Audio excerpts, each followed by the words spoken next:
ဒီအချက်တွေကြောင့်စူပါရီဂျန်က1 Championship မှာအောင်မြင်တဲ့ကစားသမားဖြစ်လာနိုင်တယ်။ပြည်သက်ကြီးရဲ့စူပါရီဂျန်နဲ့ဂျပန်ဖိုက်တာမူဂါဆာတိုရိုရဲ့ပွဲကတော့အများမကြာမီတပတ်ခါမှာကြည့်ရှုအားပေးကြရတော့မှာဖြစ်ပါတယ်နော်။စူပါရီဂျန်ကတော့လက်ရှိမှာဘန်ကောက်ကိုရောက်ရှိနေပြီဖြစ်ပါတယ်။ဂျပန်ဖိုက်တာရဲ့ကပောက်စင်စကီးတွေကရှော့တလို့မရတဲ့ထဲမှာပါပါတယ်။ဒီဂျပန်ဖိုက်တာမူဂါဆာတိုဆိုတာကအင်ဝီနဲ့ရှင်တက်ခဲ့မှုတဲ့ဖိုက်တာ2ဖြစ်ပြီးတော့သူကဒုတိယချီမှာပဲအလဲချိုးနဲ့အင်ဝီကိုအရှုံးပေးခဲ့ရတဲ့ဖိုက်တာ2ဖြစ်ပါတယ်။ဒါကြောင့်ပြိုင်မဲ့ဖိုက်တာကောင်းတယောက်ဆိုတာအင်ဝီနဲ့ပွဲကိုကြည့်ရင်သိနိုင်ပါတယ်။ဂျပန်ဖိုက်တာရဲ့အရက်က9ပေ6လက်မရှိတဲ့ဖိုက်တာမို့စပိုင်ဂျန်တက်တော့9လက်မလောက်ကျော်မြင့်နေပါတယ်။ထက်ခဲတို့နိုအီတို့လိုဂျပန်ဖိုက်တာတွေတက်တော့အရင်မောင်းကောင်းတဲ့ဂျပန်ဖိုက်တာ2လို့ပြောရမှာပါရှင်။စပိုင်ဂျန်နဲ့ရှင်ပြောရမယ်ဆိုရင်တော့စပိုင်ဂျန်တက်အရင်အမောင်းခြေတံလက်တံရှိနေမှုက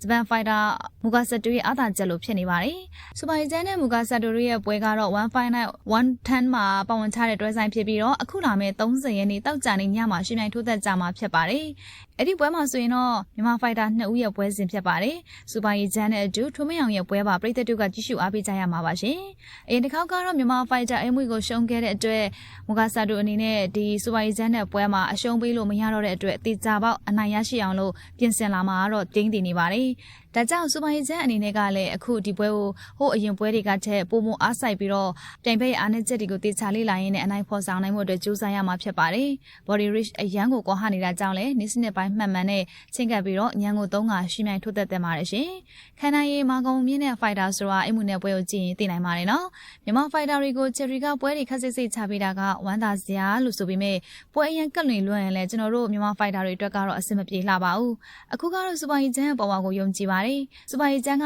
ကစားကွက်စုံနဲ့ခင်ချင်းကစားတဲ့ဖိုက်တာ2ဖြစ်တယ်လို့မာကုံနဲ့တော်တော်ကောင်းတဲ့ဖိုက်တာ2လို့ပြောရပါမယ်။သူ့ကိုဂျင်ကောင်းကောင်းမှာနိပြကောင်းကောင်းနဲ့သာနေ့စဉ်မှန်မှန် train မိမယ်ဆိုရင်တော့စူပါရီဂျန်က1မှာအောင်မြင်တဲ့ကစားသမားတစ်ယောက်ဖြစ်လာနိုင်ပါတယ်။စူပါရီဂျန်ကခြေကန်ချက်သိမ့်မထွက်တာကိုသူ့ရဲ့ပွဲတွေကိုကြည့်မယ်ဆိုရင်တော့သတိထားမိမယ်ထင်ပါတယ်။ဒါကြောင့်စူပါရီဂျန်အနေနဲ့ကိုယ့်ရဲ့အားနည်းချက်တွေကိုတွေ့အောင်ရှာအားသာချက်ကိုပါဝါချက်တင်ပြီးတော့ပြင်ဆင်ကြိုးစားသင့်တယ်လို့သုံးသပ်ချင်ပါတယ်။ပွဲတွင်မှာမန်ပပါလက်ခမောင်းခတ်တဲ့ပုံကိုကြည့်ခြင်းအပြင်ပွဲတိုင်းကိုနိုင်လူစောမြင်မာရဲဆိုတာလည်းသိသာစေပါတယ်။အခုတော့1 Championship ကစီစဉ်ပေးတဲ့ပွဲတိုင်းကိုအနိုင်ထိုးသက်ကအတွေ့အကြုံတွေပညာတွေစုံအောင်ရယူပြီးတော့တက်ဆင့်ချင်းစူးစမ်းပြီးတက်လှမ်းရမှာဖြစ်ပါတယ်။အခုလဲဂျပန်ဖိုက်တာမူဂါဆာတိုနဲ့ပွဲအတွက်အနိုင်ဖော်ဆောင်နိုင်ရေးစူးစမ်းပြင်ဆင်နေတဲ့ပုံရိပ်တွေကြောင့်ဒီပွဲကိုစူပါရီဂျန်အနေနဲ့အနိုင်ရရှိမယ်လို့လည်းမျှော်လင့်မိပါတယ်။ချယ်ရီရဲ့ဇန်ညွန့်အတိုင်းကပြဖြောပြရင်းနဲ့အနိုင်ရလက်ဖော်ဆောင်ပြီး1 Championship မှာနောက်ထပ်စာချုပ်ရမြန်မာဖိုက်တာ2ဖြစ်ဖို့အတွက်မျှော်လင့်မိပါတယ်။ကဲပရိသတ်ကြီးတို့ရောလာမယ့်30ရက်နေ့ညမှာကျင်းပမယ့်